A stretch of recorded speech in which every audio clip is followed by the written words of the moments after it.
उत्पत्ति अध्याय 4। कैन द्वारा हाबिल की हत्या। जब आदम अपनी पत्नी हव्वा के पास गया तब उसने गर्भवती होकर कैन को जन्म दिया और कहा, मैंने यहोवा की सहायता से एक पुत्र को जन्म दिया है। फिर वह उसके भाई हाबिल को भी जन्मी। हाबिल तो भेड़ बकरियों का चरवाहा बन गया, परंतु कैन भूमि की खेती करने वाला किसान बना। कुछ दिनों के पश्चात कैन यहोवा के पास भूमि की उपज में से कुछ भेंट ले आया और हाबिल भी अपनी भेड़ बकरियों के कई एक पहलौठे बच्चे भेंट चढ़ाने ले आया और उनकी चर्बी भेंट चढ़ाई।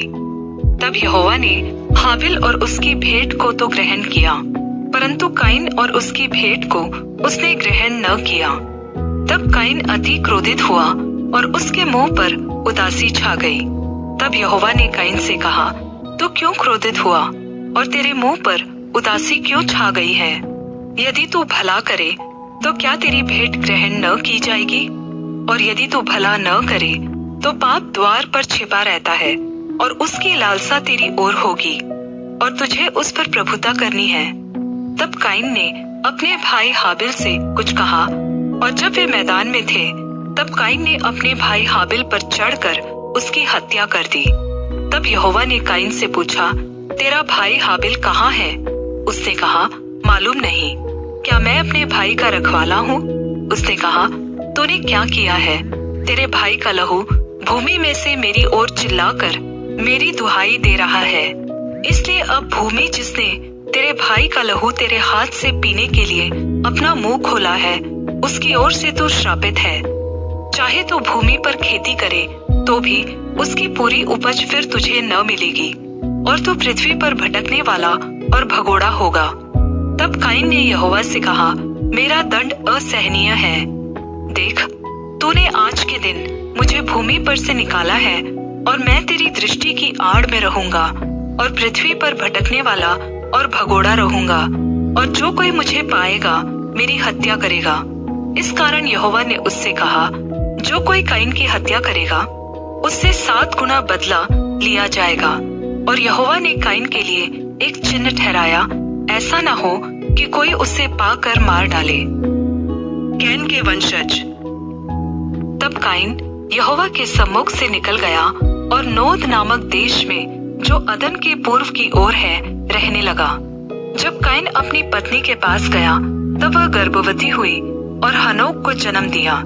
फिर कैन ने एक नगर बसाया और उस नगर का नाम अपने पुत्र के नाम पर हनोक रखा।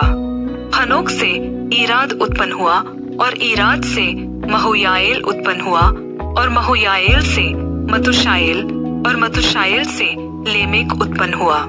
लेमेक ने 2 स्त्रियां ब्याह ली, जिनमें से एक का नाम आदा और दूसरी का सिल्ला है। आदा ने याबाल को जन्म दिया। वह उन लोगों का पिता था जो तंबुओं में रहते थे और पशुओं का पालन करके जीवन निर्वाह करते थे। उसके भाई का नाम युबाल था। वह उन लोगों का पिता था जो वीणा और बांसुरी बजाते थे। और सिल्ला ने भी तूबल कैन नामक एक पुत्र को जन्म दिया। वह पीतल और लोहे के सब धार वाले हथियारों का गढ़ने वाला हुआ। तूबल कैन की बहन नामा थी। लेमेक ने अपनी पत्नियों से कहा, हे आदा और हे सिल्ला, मेरी सुनो। हे लेमेक की पत्नियों, मेरी बात पर कान लगाओ।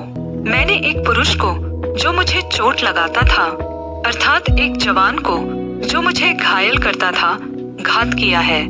जब कैन का बदला 7 गुना लिया जाएगा तो लेमेक का 77 गुना लिया जाएगा। शेत और एनोश। और आदम अपनी पत्नी के पास फिर गया और उसने एक पुत्र को जन्म दिया और उसका नाम यह कहकर शेत रखा कि परमेश्वर ने मेरे लिए हाबिल के बदले जिसको कैन ने मारा था एक और वंश प्रदान किया। और शेत के भी एक पुत्र उत्पन्न हुआ और उसने उसका नाम एनोश रखा। उसी समय से लोग यहोवा से प्रार्थना करने लगे।